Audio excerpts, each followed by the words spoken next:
Y ahí sí me sentí bien vulnerable. Y llegó el momento que simple y sencillamente empecé literalmente a hablarme a mí mismo de que estaba en un momento importante que tenía que buscar la manera, ¿no?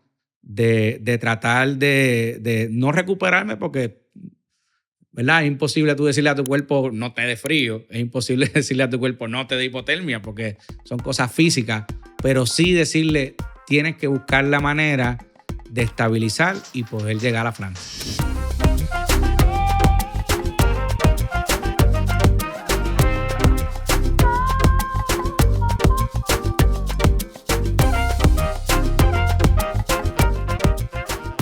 Joel Matos. ¿Qué está pasando, papá?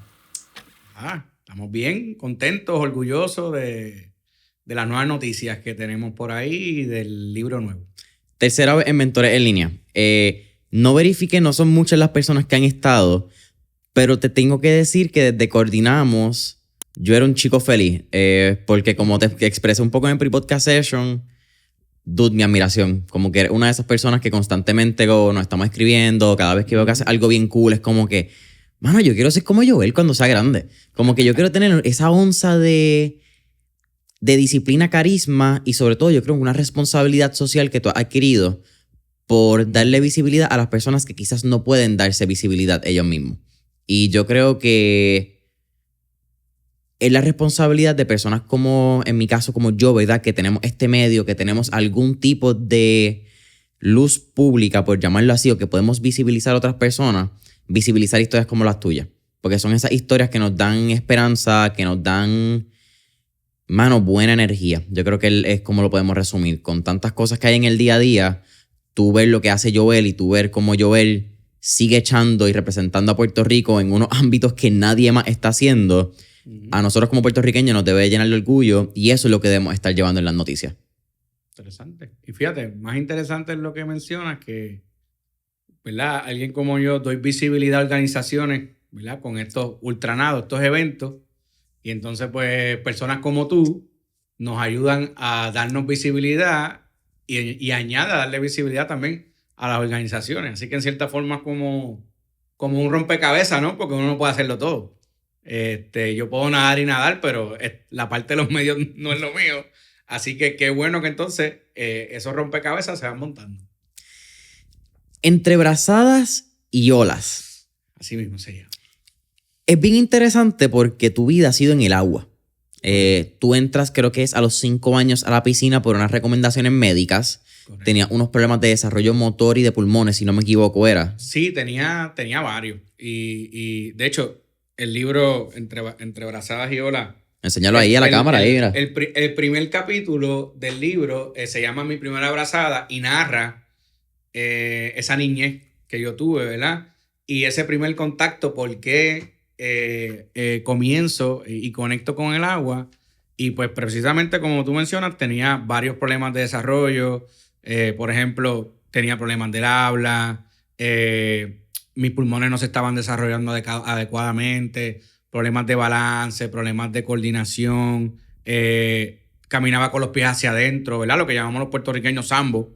Llegué a tener las botas estas tipo como la película de Tom Hanks. Como Forrest Gump. Como Forrest Gump, llegué a tener esas botas. También tuve muchos problemas de audición por el oído izquierdo. No escuchaba. Por ejemplo, recuerdo que cuando comencé a competir, que era un niño a los 7, 8 años, cuando se daba la salida en natación, es con un sonido, ¿no? Son marca listo, la salida.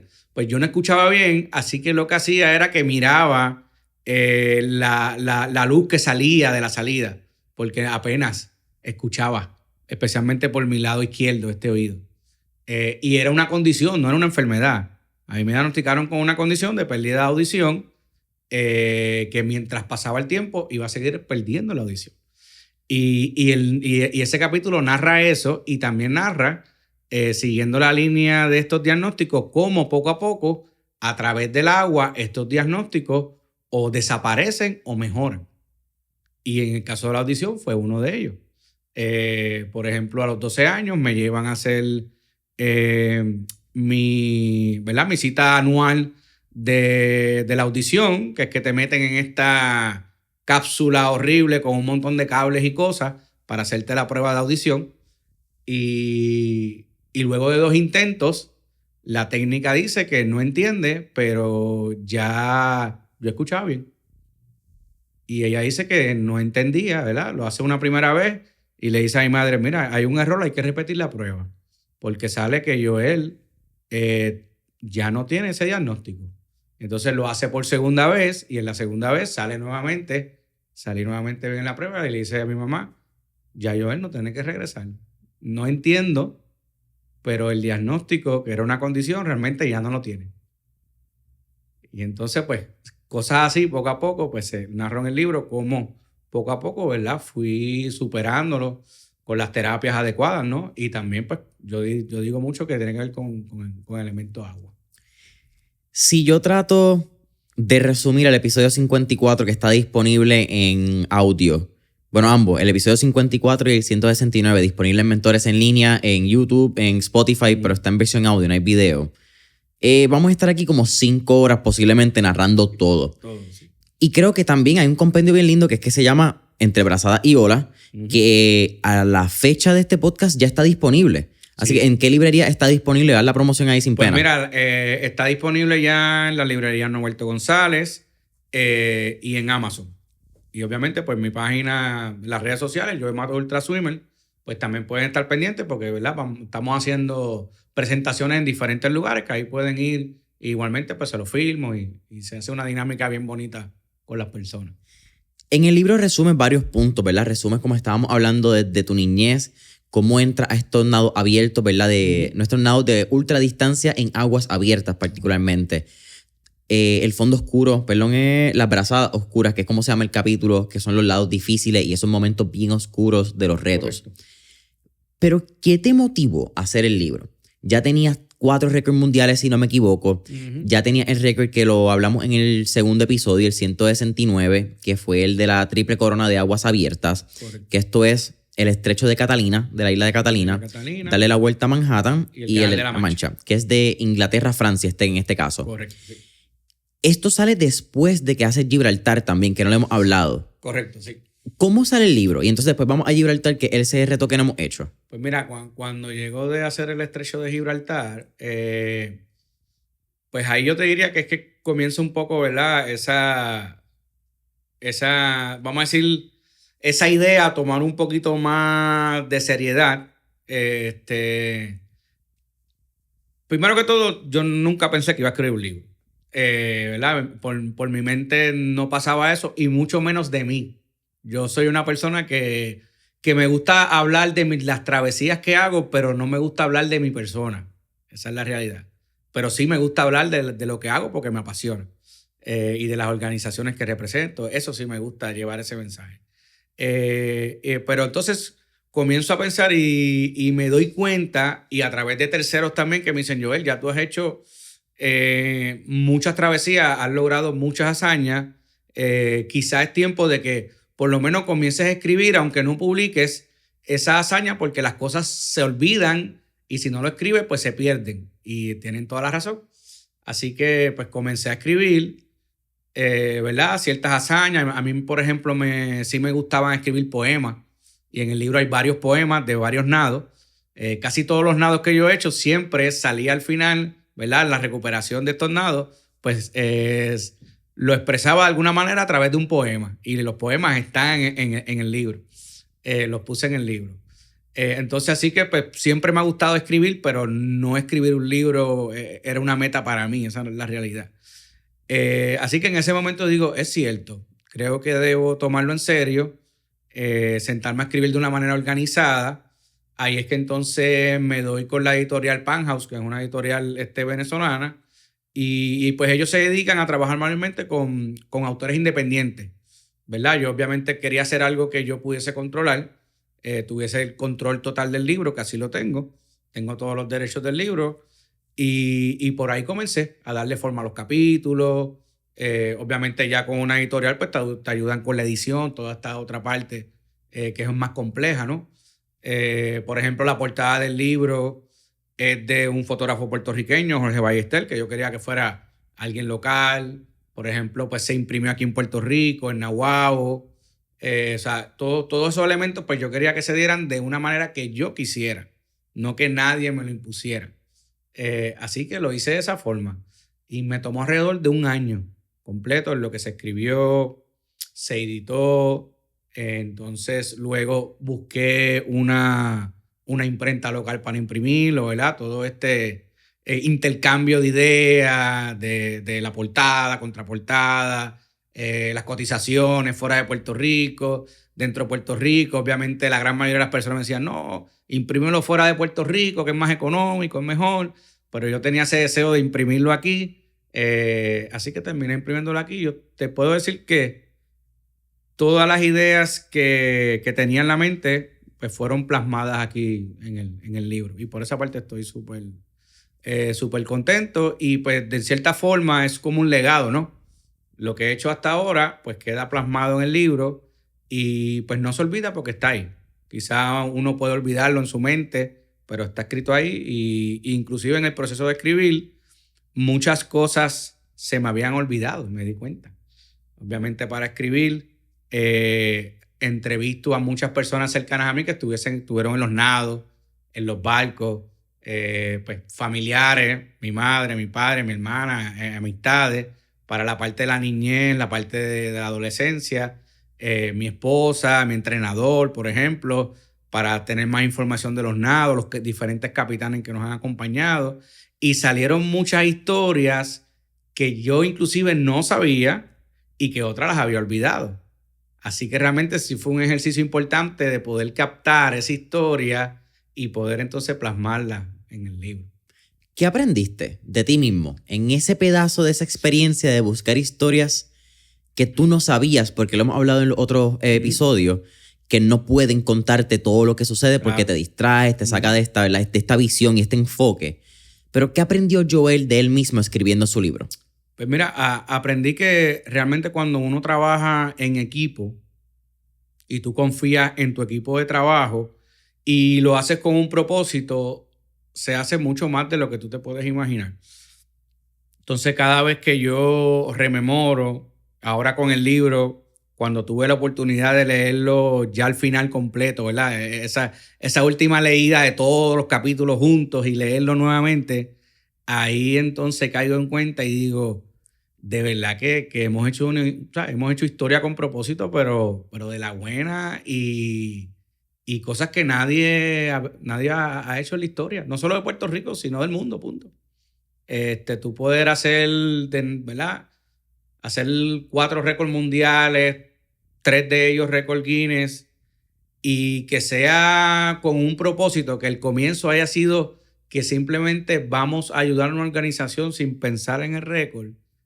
Cuando yo entonces leo eso de esa forma, yo digo, wow, de verdad que es que las cosas comienzan por algo pequeño.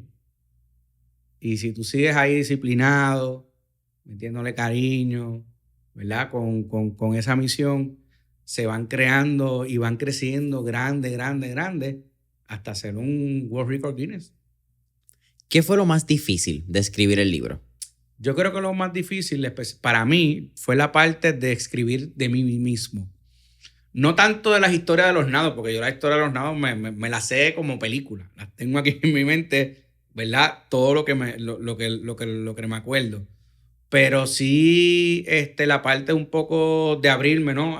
Por ejemplo, las limitaciones que tenía de niño, esas historias que también me doy cuenta que muchas de ellas las había olvidado.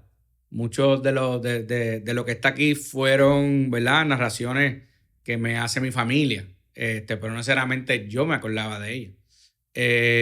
Y yo creo que son también como a lo mejor formas que hace, ¿verdad? El mismo ser humano, quizá para poner una barrera en ciertas situaciones. Por ejemplo, en el proceso descubrí que en la escuela pues tuve unos episodios que sufrí de lo que llamamos ahora bullying, que en ese momento no tenía ese nombre. Pero sí hubo momentos que, por ejemplo, pues mis padres tuvieron que ir a la escuela y todo porque tenía esos episodios. Tuve esas situaciones por las diferentes limitaciones que tenía, ¿no?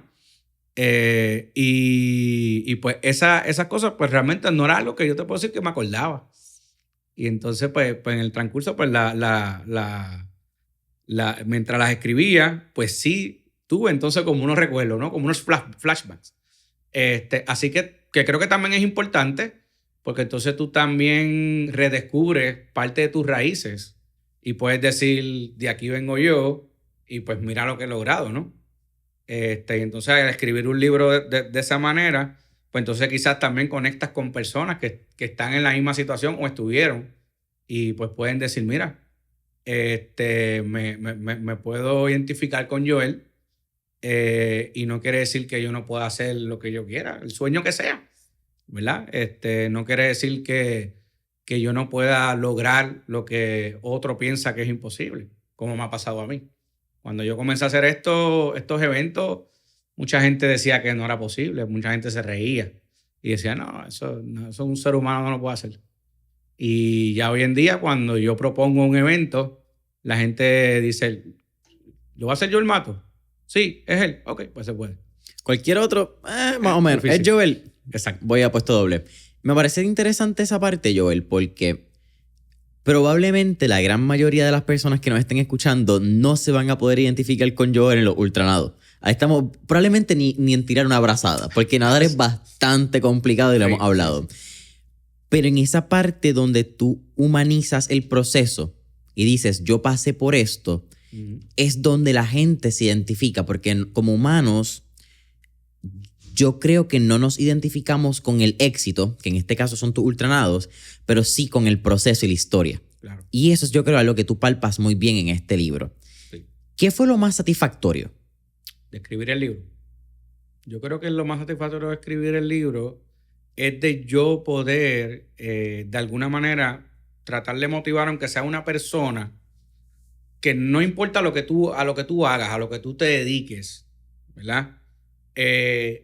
Busque siempre la manera de utilizar eso para ayudar a otras personas, ¿verdad? O sea, yo con el libro no quiero que la gente ahora se vayan a dar 47 horas como yo hice, se vayan a dar el Canal de la Mancha entre Inglaterra y Francia. Ese no es el propósito. Y tampoco es el propósito de decir, si tú no haces esto, no sirve, para nada. El propósito es simplemente que la gente pueda, dentro de todo lo que hagan, decir, yo quiero ayudar a una persona ¿verdad? O en mi caso, a alguna organización, a través de lo que yo hago, a través de mis habilidades, de mis destrezas, ponerla, ¿verdad? A disposición de otros, que sea para ayudar a nuestra sociedad, en nuestro caso, ¿verdad? A nuestra isla, y simplemente para hacer mejor a otros. No, inclusive no tiene que ser ni una organización. Si tú no te quieres envolver con alguna organización, pero si tú haces algo, te gusta algo y lo pones a disposición de otros, yo creo que tu propósito de vida te va a hacer mejor persona. ¿Cómo ha sido? Y esto yo creo que lo hablamos, no sé si en el 54 o en el 169, pero esa toma de decisión de hacerlo por fundaciones, por hacerlo por el tercer sector en este caso, pero Special Olympics of Puerto Rico, y hubo otra, ¿verdad? Sí, yo he hecho por la Fundación de Niños San Jorge, Jóvenes en Riesgo de Puerto Rico, ha sido por varios. ¿Por qué? Porque la gente a veces puede mirar estos nados y es como que puedes hacerlo por dinero, puedes hacerlo por auspicios, puedes hacerlo por ego propio, de decir, sabes que yo soy el nadador más duro que tiene Puerto Rico. Claro, que sí. Posiblemente lo eres. Reto, ¿no? Sí. Por decir, sabes que yo voy a romperlo y yo lo voy a hacer. Claro. Que tenemos muchas figuras a nivel mundial que lo hacen, lo graban, lo convierten en película. Se ha convertido, y no quiero decirlo porque creo que hay unos propósitos más adentro, que ¿verdad? Más profundos que simplemente hacer dinero. Pero hemos visto como muchos exponentes de récords y de este tipo de disciplinas de ultradistancia lo han convertido en un negocio bien exitoso. Claro. En el caso de Joel ha decidido darlo para atrás a los que no tienen la oportunidad de crear esa visibilidad y el tercer sector. ¿Por qué? Pues mira, ¿verdad?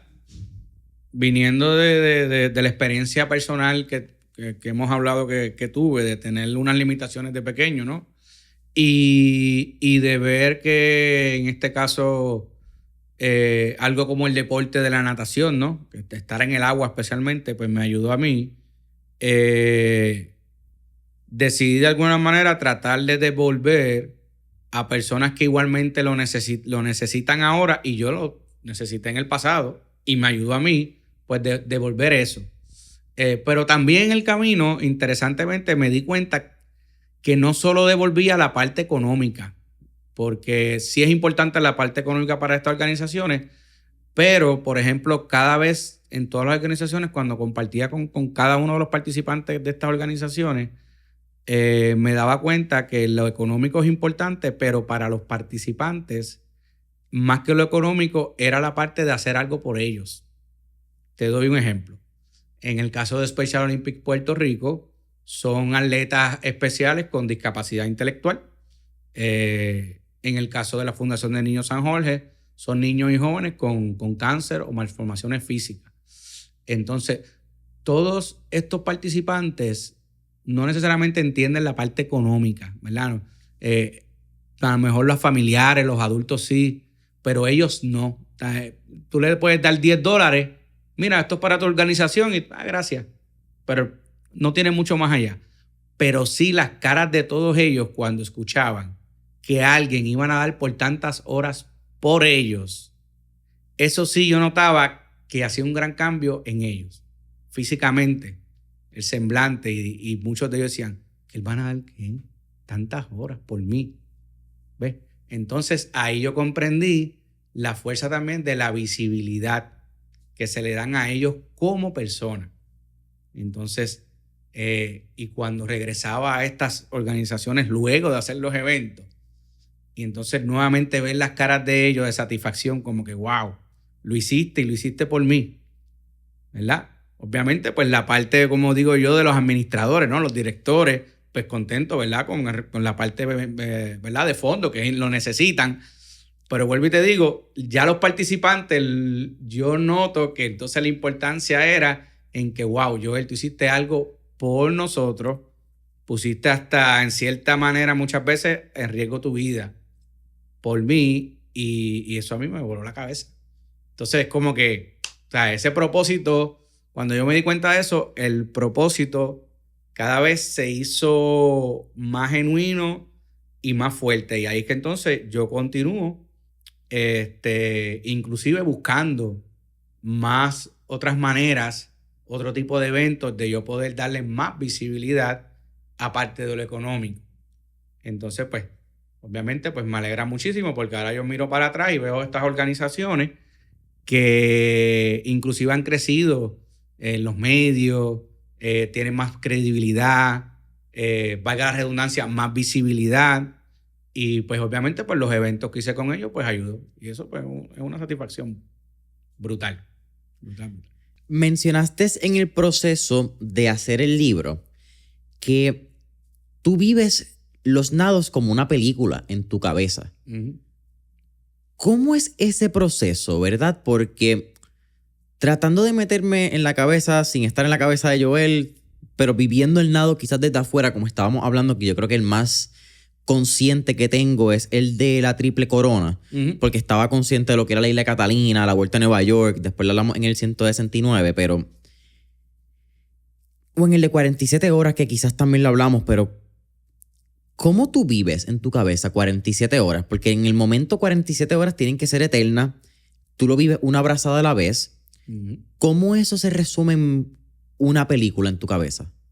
Pues mira, cuando lo veo en la película en mi cabeza, obviamente es mucho más rápido que cuando fue en la realidad. Nadar 47 horas es algo difícil de explicar en el sentido de que es mucho tiempo, pero mientras tú estás ahí, es una mezcla de sentimientos de que llevas mucho más tiempo de lo que tú realmente crees. Porque físicamente estás agotado, mentalmente estás agotado, pero por otra parte tú no sabes ni cuánto tiempo ha pasado. Cuando, ¿verdad?, pasamos las horas, yo no estoy preguntando cuántas horas llevo ordenado. Y no tienes el Garmin puesto en estos nados. Y no tengo nada. Y tampoco realmente me interesa. En mi caso personal, no me interesa saber si llevo 20 horas, 25 horas, 30 horas. ¿Verdad? Lo que yo necesito saber es ya la parte técnica de cómo voy en el paso, esa dinámica que estoy, esa parte de concentración, estoy enfocado. Eso es lo que a mí me interesa. Cómo me siento, que pueda controlar los calambres, ¿no? Esos pensamientos negativos que si ¿verdad? Me llegan a la mente, cómo puedo manejarlo. Eso es lo que yo estoy pendiente. Como que en esa batalla de la parte mental con lo físico, ¿no? Así que esa película, realmente cuando miro hacia atrás, es como una mezcla de ciencia ficción, diría yo, con aventura, ¿no? Y digo ciencia ficción porque en cierta manera, aunque lo viví, todavía hay muchas historias que inclusive están en el libro, que yo digo, en el momento no las vi o no las percibí como realmente sucedieron, porque yo simplemente estaba concentrado en vivirlas, pero cuando miro para atrás como en una película, digo, wow, pero esto, si tú me preguntas si lo quieres vivir igual otra vez, yo te diría que no. ¿Cómo cuál? Por darte un ejemplo, cuando yo nadé el de las 47 horas, las últimas 5 horas no podía tragar, porque ya tenía la garganta, la boca tan inflamada que no podía literalmente tragar. Y cuando trataba de hidratarme, tenía que virarme boca arriba. Obviamente no me puedo aguantar de nada, de un bote, no me pueden aguantar, porque si no, no es válido, ¿no? Es una asistencia. Así que lo que hacía era que me viraba boca arriba y con mis manos ¿verdad? Me movía líquido a través de la garganta para tratar de bajar, que llegara y poder consumir algo de hidratación. Ya ahí no podía comer nada. Los sólidos simplemente no me bajaba por la garganta. Tenía toda la boca hinchada, literalmente hasta los labios estaban hinchados. Parecía como si me hubiese hecho alguna de estas operaciones con Botox, ¿verdad? Pero bien hinchado. Esto es por el salitre, ¿cierto? Sí, por la sal, los minerales que tiene el agua. Por ejemplo, cuando tú estás en el mar, todo tu cuerpo está absorbiendo. No solo la boca y la garganta, sino todos los poros de tu cuerpo, tu piel, está todo el tiempo absorbiendo. Imagínate tú absorbiendo todas estas sales, todos estos minerales por 47 horas, el pH de tu cuerpo, todo se desbalancea. Y eso añade la fatiga. Entonces ya en ese momento literalmente no podía tragar, no podía. Inclusive se me dificultaba hasta respirar. Cuando yo respiraba para el lado, tenía un poco falta de aire. Y entonces pues fueron 5 horas en cierta manera hasta preocupantes. Porque yo decía, yo quiero llegar ya, y veía la orilla.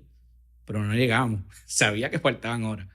Así que fueron 5 horas bastante agonizantes, hasta tal punto que obviamente cuando llego pues me meten en una ambulancia, me ponen suero. Hay una foto tuya, si no me equivoco, que tú estás con la lengua bien hinchada y sales como con la bandera cubriéndote. Sí, estaba físicamente me veía bien mal. Sí, te veías bien jodido. Me veía bien chavo, eso así. Eso. Sí, yo creo que esa fue la primera foto que yo vi tuya. Ahora mirando para atrás, y es bien loco, como estábamos hablando ahí mientras comprábamos el café, de que tus records han sido cada 2 años y entre medio de esos 2 años también han sido las entrevistas. Y ha sido bien loco ver porque recuerdo esa primera vez como que te entrevisté, que fue en pandemia. Recuerdo esa foto, de momento después la triple corona. Es un proceso bien lindo, ¿verdad? Bien lindo y también bien arduo de verte, ¿verdad? Como has hecho todas estos retos, cosas, lo que era. Hay muchas palabras que podemos ponerle a lo que hace Joel Matos. En el 2023, aunque ya tenías la triple corona, decides hacer algo por primera vez otra vez, que yo creo que es bien interesante. En el episodio anterior con Dani Marchand, ella me hizo la pregunta de cuándo fue la última vez que hiciste algo por primera vez. Y si yo creo que miramos la historia de Joel Matos, eso ha pasado muchas veces. Varias veces, sí. Porque eso es como que cada vez que hay un récord nuevo es como que, ok, esta es la primera vez que vamos a hacer esto por primera vez. Y eso me parece bien lindo. Pero decides cruzar el estrecho de Gibraltar, que es Marruecos, España, pero lo haces ida y vuelta. Haces España, Marruecos, Marruecos, España. Exacto.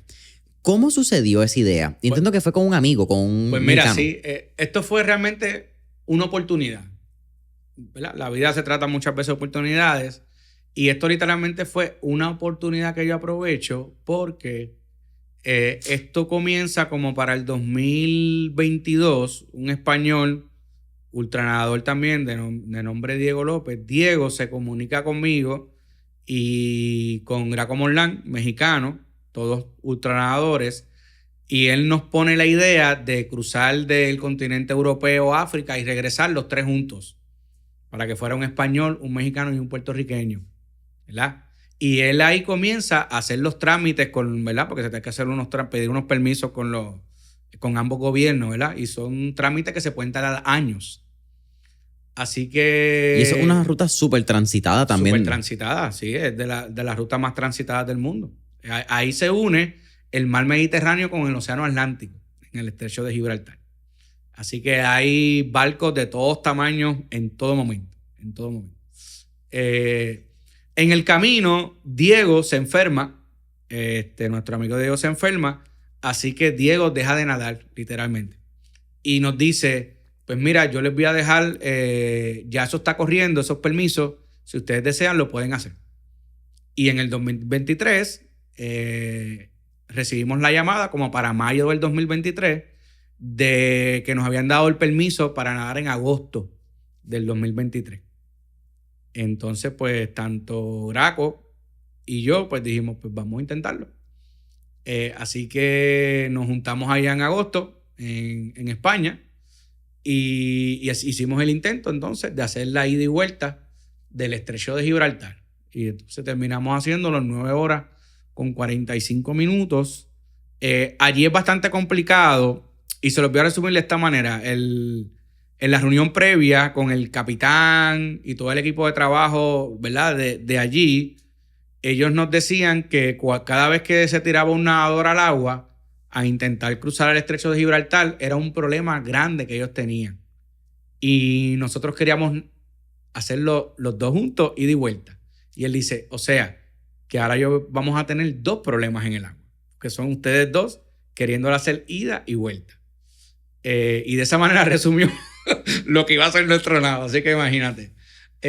Así que fue un nado bien complicado, especialmente en la parte táctica, porque teníamos que llegar a unos puntos específicos en el lado de África y cuando regresáramos al continente europeo, poder tocar tierra en un punto específico, ¿no? Ellos nos dijeron, inclusive en el mapa nos pusieron bien claro, de este punto a este punto tienen que tocar tierra, no antes, no después, porque los gobiernos no nos van a dejar tocar tierra si no es dentro de estos puntos. ¿Ok? O sea, que es como que a lo mejor vas bien, pero si te sales de la ruta, vas para afuera, no te van a dejar tocar tierra, lo cual ha sucedido antes en otros nados, a otros nadadores. Y eso es por seguridad, asumo. Eso es por seguridad, sí. Y es los permisos que ellos dan, y especialmente por la cuestión de seguridad de los barcos. Allí también es un estrecho que mucha gente se tira a nadar, ¿verdad? ¿Verdad? Indocumentados, gente de África quieren llegar al continente europeo. Así que constantemente ahí se muere gente intentando nadar. Ahí han muerto miles de personas a través de la historia en el estrecho de Gibraltar intentando cruzar de un continente a otro, lo cual también, pues, es increíble, ¿no? Que tuvimos la oportunidad de literalmente cruzar ida y vuelta ese pedazo de mar que tanta historia tiene a través de la historia. Así que al final nos tomó 9 horas y 45 minutos en poder hacer esa ida y vuelta con muchas corrientes. Al chocarse estos dos cuerpos de agua, pues se crean muchas corrientes y se crea mucho viento. Hay unos vientos bien famosos allá que se llaman los vientos de levante, que son unos vientos que son ráfagas que pueden ser ráfagas para nosotros de tormenta, huracán, pero de momento. Y es simplemente por la circunstancia de cuando chocan dos cuerpos de agua que son diferentes. Entonces, por darte un ejemplo, el agua estaban alrededor de 62, 63 grados Fahrenheit, pero cuando venía una corriente, podía bajarte a 58 grados. O sea, te bajaba 4 o 5 grados esa temperatura, lo cual para el cuerpo representa un choque anímico y físico bien fuerte. Para tú acostumbrarte a bajar la temperatura y luego, cuando sale esa corriente del área, volver a la temperatura que estaba. Esos cambios de temperatura allí eran bien, bien palpables, obviamente, pues por la dinámica de que se juntaban estos cuerpos de agua. Sí, los que han tenido la oportunidad de nadar en algún pedazo de mar abierto o fuera de piscinas. En mi caso han sido pocos, pero yo he hecho la laguna ida y vuelta. En la laguna se puede percibir Sí, un poco. Eso que tú Poco. dices. Ese Pero cambio. imagínate eso en los 60 grados, que ya tú estás en agua que tú sientes que es fría, sin un wetsuit. Aquí no utilizamos nada que nos asista, o sea que no utilizamos wetsuit, estamos en un traje de baño regular de natación. Imagínate los 60 grados, que ya como caribeños al fin lo sentimos frío y de momento bajar 5 grados más es realmente bien, es fuerte. Y pega, por alguna razón, tratando de hablarle a quien quizás no ha sentido esa experiencia, pero cuando tú tienes una corriente en el agua, tú no te lo ves. Es que de momento tú estás nadando y de momento está frío y tú dices, mano, porque esto está frío. Y das par de brazadas y es, no caliento, y tú la sientes. Es algo bien... Es algo que se siente. En tu caso debe ser normal, pero para los que no estamos acostumbrados a eso, es una experiencia bien particular de cómo tú sientes cambios de temperatura en tu cuerpo estando dentro de la temperatura. Porque algo que pasa con el afuera es que te pega quizás una ráfaga de viento. Claro. Y tú tienes un layer, tú puedes hacer algo, tú te cobijas. Hay distintas maneras que el cuerpo, o te metes las manos en los bolsillos. Una vez estás sumergido en el agua, la temperatura como que te arropa. Es diferente la experiencia. Y es algo que tú no controlas. Aquí viene ¿verdad? Aquí viene el elemento de hacer estos retos extremos en un ambiente en el cual tú no controlas muchas cosas. Porque por más que tú vayas con 1, 2, 3 botes, con tu equipo de trabajo, con un médico, un salvavidas, un capitán, no importa, vaya el Coast Guard, todo tipo de seguridad que tú te puedas llevar, hay unos elementos naturales que no podemos controlar. Y esos elementos naturales, pues tú tienes que irlos afrontando, ¿no? Como pequeños retos dentro del reto grande. Y entonces, pues está de uno hasta dónde tú vas a llegar. Ahorita me mencionó tu esposa que fue el nado que más han disfrutado. Fue uno que de verdad ustedes pudieron disfrutarse el proceso y hacerlo. ¿Por qué? ¿Y qué tuvo de diferente? Pues mira, yo creo que fue que la ruta... Es una ruta hermosa en el caso del estrecho de Gibraltar, porque desde que tú sales de Europa, tú ves el continente africano. Físicamente tú ves el continente africano, así que todo el tiempo que tú vas nadando, estás viendo el continente africano, y cuando regresas igual, ¿verdad? Ya cuando es el regreso, pues entonces vienes viendo el continente europeo al regreso. Y entonces pues es una vista magistral que tú tienes, y mientras te vas acercando vas viendo esas costas, tanto de África como al regreso de España en este caso, y en cierta forma pues tú te disfrutas ver eso, y dentro de las circunstancias, aunque parezca irónico, no fue algo tan largo, fueron casi 10 horas, pero cuando lo comparamos con otro fue más corto, así que en ese sentido pues no sucedieron tantas complicaciones como sucedieron en otros nados. Esto para ti fue un 100 metros. Pues, en ese sentido, pues, por darte un ejemplo, pues al terminar, pues me sentía súper bien. Cuando terminamos nos fuimos a celebrar, a comer, a tomar una cerveza. Tú sabes, no tuvimos que ir al hospital, por ejemplo, no tuvimos que montarnos en una ambulancia, como en otras ocasiones. En ese sentido, pues todo como que corrió más relajado. Y aunque sí en el agua, ¿verdad? Como mencioné ahorita, tácticamente y técnicamente hubo momentos que hubo que hacer cambios de velocidad, tú sabes, hubo que trabajarlos de una manera bien planificada, pero no ocurrieron unas complicaciones como en otros nados, así que en ese sentido, pues lo disfrutamos mucho. Estábamos hablando también, Joel, que algo bien particular y algo que está, by the way, mi nena chiquito interior está como que súper emocionado con los 3 récords Guinness. Estábamos hablando que yo nunca había visto uno, me mencionaste antes que tú tampoco hasta que te llegan los tuyos. Yo siento que todo joven, qué sé yo, tengo 25, yo creo que como hasta los jóvenes de 18, 20 años debe recordar en alguna biblioteca este gran libro del récord Guinness. Correcto, sí. Yo no sé si todavía existen, ¿verdad? Con la tecnología, todo está cambiado, pero para mí eso era la compra anual, que era una pelea de $40, $50 para ver los mismos récords uno tras otro, pero tú querías ver cuál era el diferente. Pero me comentabas que ninguno ha sido intencional. Correcto. De momento, mientras aprovechas la oportunidad, la vida te demuestra que hay otras oportunidades en el camino mientras tú aprovechabas esa oportunidad. Claro. ¿Cómo ha sido ese proceso, verdad? Porque hablamos de creo que son 46 horas, 57 minutos más o menos, ¿verdad? Que es el primero, que es el de Jost Van Dyke. El de Jost Van Dyke fueron 47 horas y 6 minutos. Y 6 minutos. Primero. Haces entonces en 24 días. En 27 días 27. La triple corona, que fueron 3 nados. Y entonces ser la primera pareja de ultranadadores que hacen el estrecho de Gibraltar ida y vuelta. Correcto. ¿Cómo sucede esta dinámica de que mientras estás aprovechando una oportunidad te das cuenta, coño, yo como que puedo romper un récord mundial? Sí, pues es interesante porque lo que menciona es ¿verdad? Es esta dinámica de tú ponerte una meta, en este caso, pues como hemos venido hablando, con un propósito, y luego de que te pones en la meta, en el proceso, que uno va investigando o alguien se te acerca y te dice, oye, eso nadie lo ha hecho nunca. Eso averigüen porque probablemente podría ser algún récord mundial. Y así mismo fue en el caso de Jost Van Dyke. Es más, en ese caso fue un poquito hasta más complicado porque cuando nosotros tenemos el primer contacto con Guinness, Guinness nos dice, mira, eso que ustedes quieren hacer no se ha hecho nunca. Así que tú no vas a romper un récord, tú vas a establecer algo que nadie ha hecho nunca. E inclusive nos dijeron, no tenemos un juez que sea capaz de montarse en un bote y mirar lo que tú vas a hacer por tantas horas. No lo tenemos.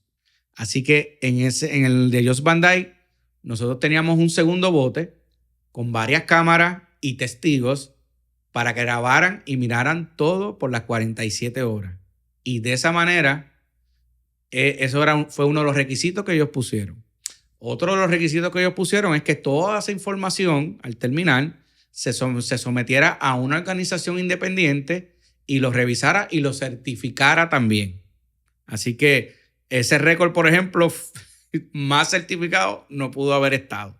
Por eso también tardó varios años en que, ¿verdad? En que lo concediera, lo cual estamos de acuerdo que sea de esta manera, ¿no? Por ejemplo, en el segundo, de la triple corona, llega por el mismo Guinness, nos hace un acercamiento a nosotros y me dice, mira, la triple corona hubo un norteamericano que la hizo en 34 días, ¿verdad? Y tú lo hiciste en 27 días.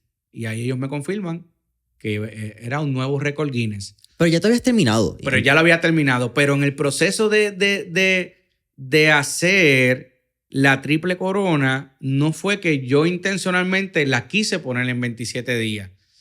Porque debido a la pandemia, estos nados se movieron al 2021. Yo los tenía en agenda entre el 2020 y 2021, entre 2 años. En el 2020, estábamos en plena pandemia, me cancelan los nados y me los reestructuran para el 2021. Así que en el 2021 tenía 3, ¿verdad? Uno que ya estaba puesto y los otros 2 del 2020 que se corrieron. Pero cuando yo veo la fecha, veo que todos están entre julio y agosto. Y ahí yo digo, wow, esto está bien pegado. Y recuerdo haber llamado a mi entrenador, a Randy Soler, le digo, Randy, mira cómo va a quedar esto.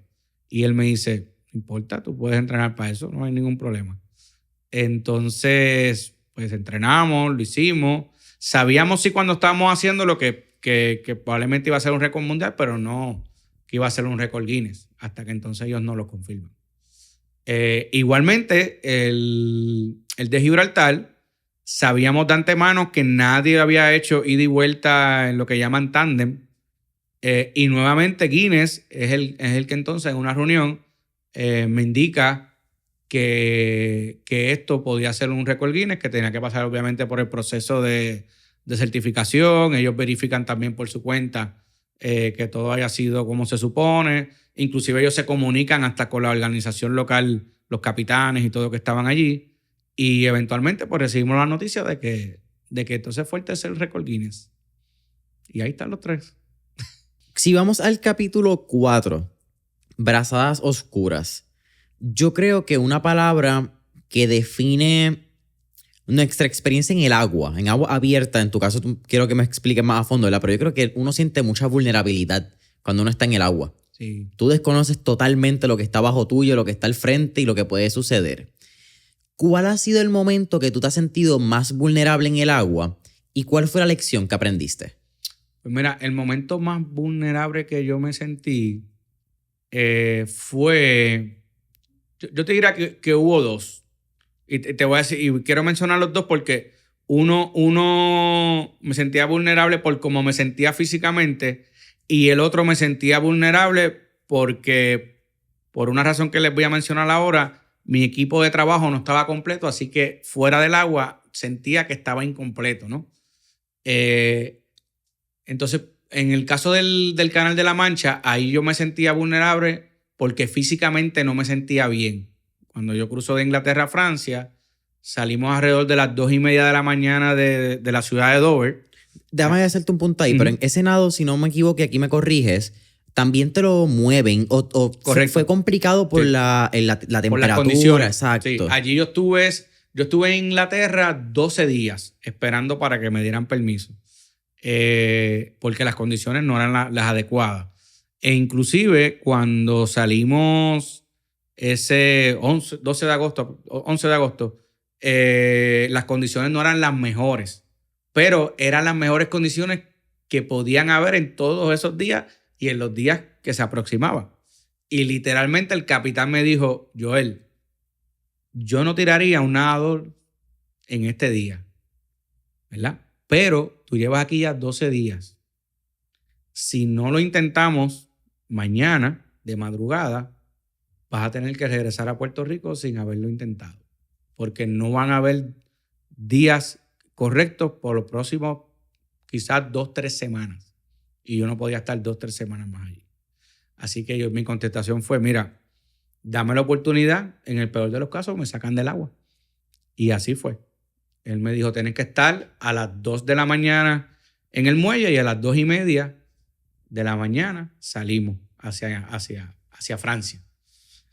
Entonces, esa salida también provocó que yo tuviese que ir un paso muy rápido por las primeras 3-4 horas para salir de las corrientes que había en Inglaterra, que ya obviamente él me había, ¿verdad?, notificado de que no eran las mejores condiciones, pero para poder salir de esa bahía de Dover, iba a paso de 1.25, 1.30 de paso, que es un paso bien rápido para natación.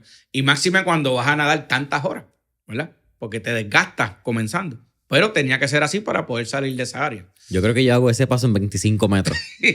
Así que ya cuando llevaba como 5 horas, pues comencé a tener principios de hipotermia. Por ejemplo, me sentía el cuerpo dentro del frío que estaba, de los 60 grados que estaba el agua, y yo estaba en un bikini para ese evento. Dentro del frío que tenía, me estaba dando cambios de frío, así, ¿verdad? Así que yo sabía que eran, ¿verdad?, episodios de resfriado.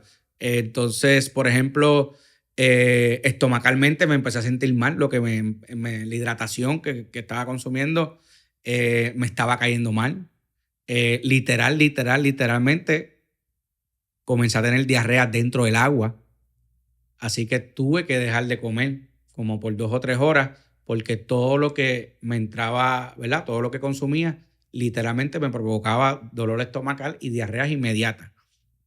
Lo cual yo sabía que todos estos son signos de hipotermia. Así que en ese momento me sentí bien vulnerable porque sentía que de alguna manera no podía controlar mi propio cuerpo. Y yo estoy acostumbrado a que en estos eventos yo no puedo controlar las cosas que pasan a mi alrededor, pero sí puedo controlar mi mente y mi físico, porque ya lo vengo entrenando por meses, por años. Y ahí sí me sentí bien vulnerable. Y llegó el momento que simple y sencillamente empecé literalmente a hablarme a mí mismo de que estaba en un momento importante que tenía que buscar la manera, ¿no?, de tratar de no recuperarme porque, ¿verdad?, es imposible tú decirle a tu cuerpo no te dé frío, es imposible decirle a tu cuerpo no te dé hipotermia porque son cosas físicas, pero sí decirle tienes que buscar la manera de estabilizar y poder llegar a Francia. Entonces estuve así como 3-4 horas y ya como en la 8ª, 9ª hora comencé a sentirme mejor. Ya ahí pudieron entonces mi equipo de trabajo poder nuevamente darme la hidratación que teníamos planificada y ahí pues comencé poco a poco a coger fuerza hasta poder llegar a Francia, que terminó siendo 13 horas. Así que en cierta manera pude recuperarme para esas últimas 4 horas, poder aprovecharlas y llegar a Francia. En ese momento me sentí vulnerable debido a mí. El otro momento de vulnerabilidad fue en el evento de las 47 horas que hemos mencionado, y fue en un momento que el bote principal donde estaba el capitán se fue a la deriva. Entonces continuamos el evento con el bote de Guinness, que estaban grabándome, pero ese bote no podía tener ninguna ayuda conmigo. Así que ese bote simplemente estaba para grabar y mirar, y los testigos que estaban allí, pero no podían guiarnos, porque entonces era una asistencia, ¿no? Así que continuamos con ese bote y con un dinghy, que es un bote pequeñito, que en el dinghy se montó mi esposa, el salvavidas y mi entrenador. Y mi entrenador, pues sirviendo de entrenador y de capitán, intentando guiarme por las aguas del Mar Caribe hacia Puerto Rico. Pues en ese momento sí hubo un momento que todos nos sentimos bien vulnerables, porque pasaban las horas y ya estaba entrando la segunda noche de nado, y sabíamos que si el capitán, ¿verdad?, con el bote principal no llegaba, íbamos a tener que tomar la decisión si seguíamos nadando durante la noche sin saber hacia dónde íbamos, o me montaba en el dinghy y nos quedábamos a la deriva hasta que alguien nos rescatara, ¿verdad? Afortunadamente, entrando la noche, el capitán llegó hasta donde nosotros, luego de entonces arreglar el bote literalmente a la deriva en alta mar. Tuvo la habilidad de arreglar ese bote allí y entonces alcanzarnos, y de esa manera poder pasar la segunda noche y llegar entonces al otro día a Fajardo. Pero sí, yo creo que han sido los 2 momentos de mayor vulnerabilidad que he tenido, principalmente porque son momentos que, aunque uno entrena para tratar de, ¿verdad?, de sobrepasar cosas que tú no puedes controlar, aún dentro de esa vulnerabilidad que tú entrenas, te sientes más vulnerable aún. Y entonces, pues, hay cosas que simple y sencillamente, por más que tú pienses que entrenas o que estás preparado, que estás educado, que has leído, hasta que no estés ahí, no sabes cómo tú vas a reaccionar. No hay manera, y el aprendizaje lo tienes cuando te sucede. Hablar de motivación en este tipo de eventos es particular, porque la motivación no te lleva a hacer esto. Esto es disciplina, esto es constancia, esto es un montón de elementos que vienen después de la motivación, yo creo. Claro. Pero a lo largo de los años y todos estos récords, todas estas travesías, Joel, ¿qué te mantiene motivado para seguir haciéndolo? Pues mira, en mi caso, primero que todo, el elemento agua, pues como hemos venido hablando, es bien importante. Así que yo disfruto estar en el agua, especialmente en el mar. Para mí no es una carga, sino es como un espacio donde yo me siento libre y donde es parte de mi estilo de vida. Yo simplemente cojo algo que me fascina, que me apasiona, y podemos decir que lo llevo a un nivel extremo, ¿verdad?, para ayudar y darle visibilidad a organizaciones.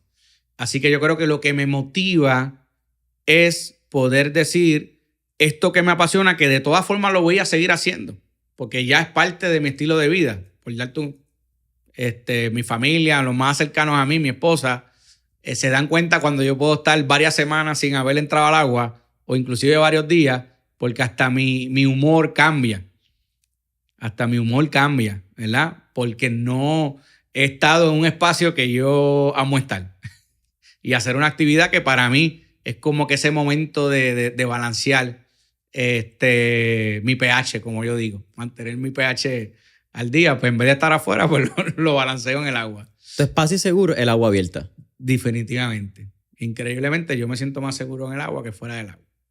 Entonces, pues para mí es eso, ¿no? Entonces, pues no necesito, como tú mencionas, esa motivación, ¿verdad? Y a veces la gente pues me puede decir, Joel, dale, sí, eso está chévere, pero eso yo lo tengo, está innato en mí. Pero entonces cuando juntas entonces el propósito, que son para mí el propósito más que el nombre de la organización, son lo que los compone, ¿no? Esas caras. Cuando yo voy nadando y yo voy pensando en las caras de esa organización, no el director, la directora, la junta, no. en las caras que los componen. Yo lo hago por esas caras, esos participantes. Pues para mí eso es lo que complementa el yo poder mantenerme ahí. Porque la motivación para mí, en cierta forma, es innata.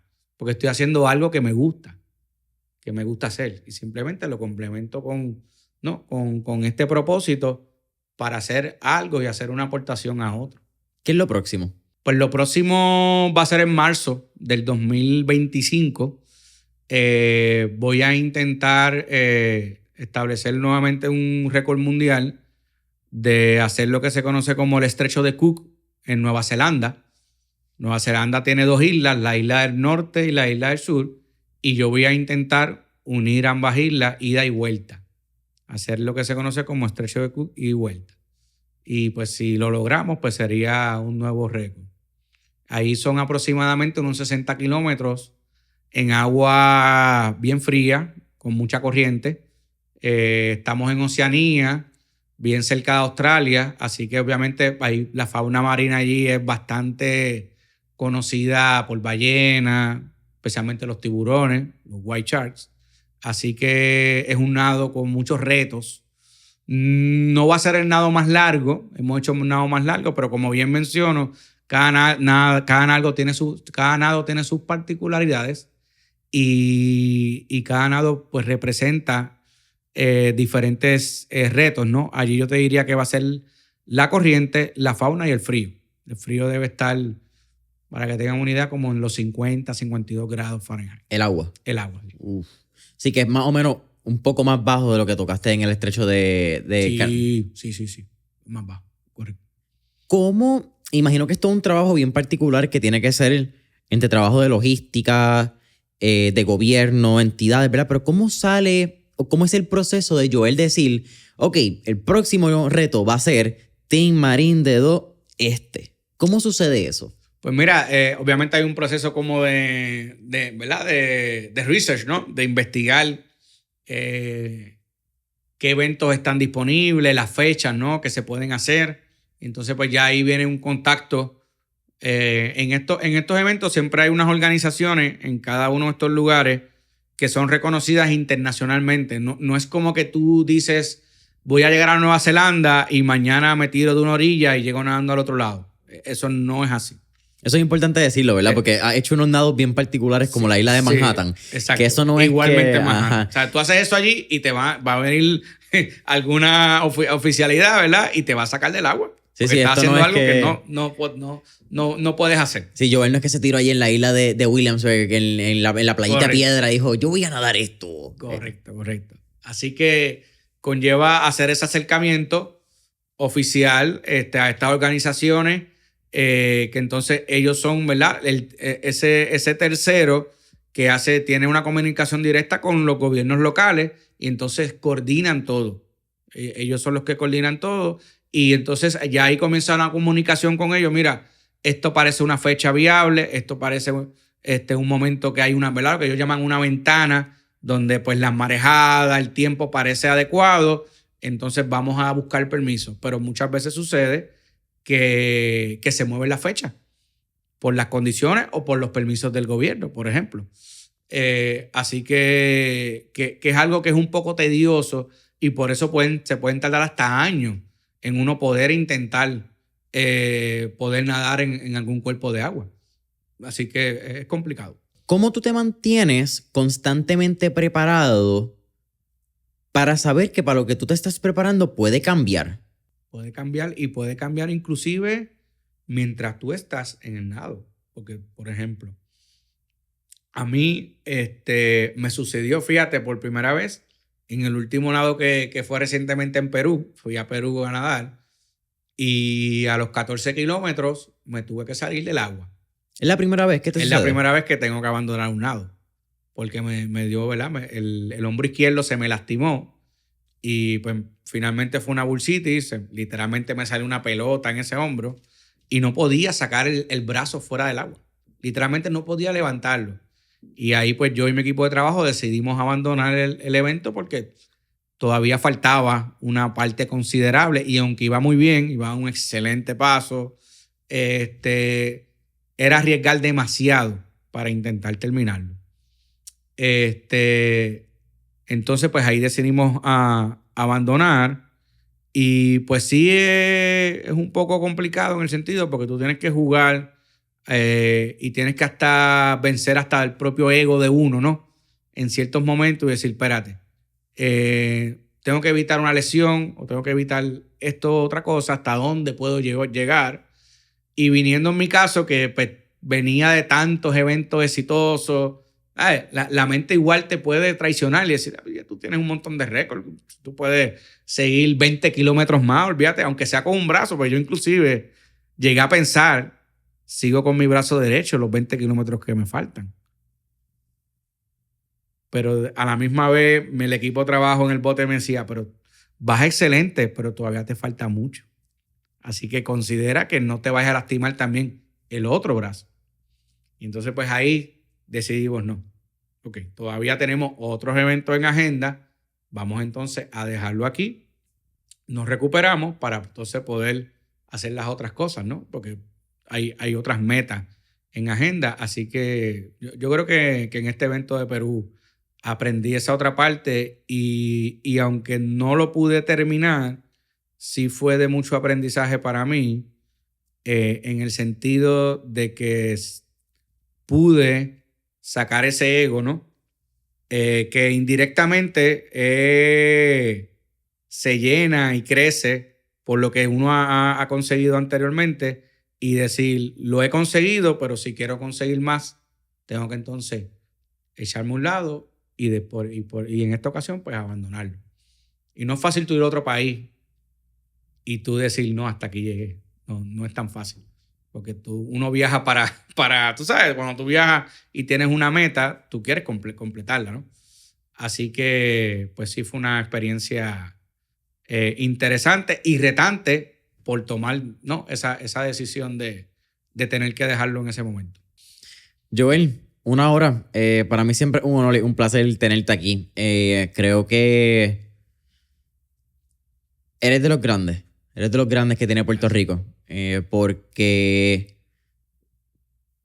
me parece bien loco mirar estos récords Guinness y por eso lo estoy mirando, porque en las conversaciones previas hablábamos sobre lo complicado que eran estos récords cuando las certificaciones estaban todavía en proceso. No sabíamos si se iban a dar y de momento tenerlo aquí te demuestra lo que puede hacer la perseverancia y sobre todo cierta tenacidad. Como que recuerdo vividamente esos días que estaba en Dover, en Inglaterra, cuando ponía entra, sale, no, vamos a poder hacerlo, las temperaturas. Son historias que se tienen que conocer, porque no son solamente historias de éxito, son historias de aprendizaje, son historias de resiliencia, son historias de cuando literalmente la marea está en nuestra contra, cómo nosotros podemos salir de ella y remar hacia adelante. Así que, mirando quizás un último tip, recomendación para nuestra audiencia, personas que están en momentos difíciles, que la vida le está poniendo la marea en contra, ¿qué recomendación le tiene Joel Matos? Pues mira, yo tengo varias frases que siempre me gusta utilizar mientras estoy en los nados, ¿no? Yo en los nados hago mucha meditación y utilizo muchas frases que siento que de alguna manera me mantienen enfocado y les puedo compartir dos que se pueden aplicar yo creo que en todos momentos ¿verdad? de nuestra vida. La primera sería abrazada, abrazada, que abrazada, abrazada no es otra cosa que es momento a momento, día a día, ¿verdad? No preocuparse por lo que no ha sucedido, sino por el momento, ¿no? Eso es lo que significa abrazada, abrazada. Y la otra que le puedo compartir, que también la aplico a mi vida personal, y es que cuando tú tienes un propósito, ese propósito se vuelve inclusive más grande que la meta. Entonces, lo importante es el camino, que te mantengas en ese camino, ¿no? O sea, tú tienes el propósito y el propósito es lo más importante, ¿verdad? Así que enfócate en el propósito, ¿ok? Porque ese propósito es más grande que inclusive la meta que te puedas poner. Y aquí volvemos, por ejemplo, traigo Perú nuevamente rapidito. En el caso de Perú, mi meta era completar el nado, que eran aproximadamente 42 kilómetros. Pero el propósito de yo ir allí realmente era para llevar una visibilidad para la organización Jóvenes de Puerto Rico en Riesgo. Así que yo no completé la meta, pero al propósito que yo llevaba a ser más grande, pues cuando yo regreso, pues regreso todavía con mayor motivación y con más ganas. ¿Ves? Así que entonces, en ese sentido, todo es algo que lo podemos aplicar a nuestra vida. Joel, Antebrazada y Ola. Así es. Disponible. Joel Matos, Ultra Swimmer, si no me equivoco, en redes sociales. Norberto González, librería en Puerto Rico. Correcto. Amazon, Kindle, ya está también en esa plataforma, lo pueden buscar ahí también. Para todos los que leen digital, saben que lo pueden encontrar en Kindle. Van a estar también en más librerías pronto, eso no me cabe duda. Correcto. Y vamos a seguir conociendo de grandes historias como la de Joel. Nueva Zelanda nos espera. Eso vamos a estar bien pendientes a lo que haga. Tú nuevamente, para mí es un honor, para mí es un absoluto privilegio poder tenerte aquí, llamarte amigo, poder ver tu crecimiento en los pasados 4 o 5 años y espero que escuchemos mucho más de Joel, por muchas más aventuras, pero sobre todo muchas más brazadas. Con propósito.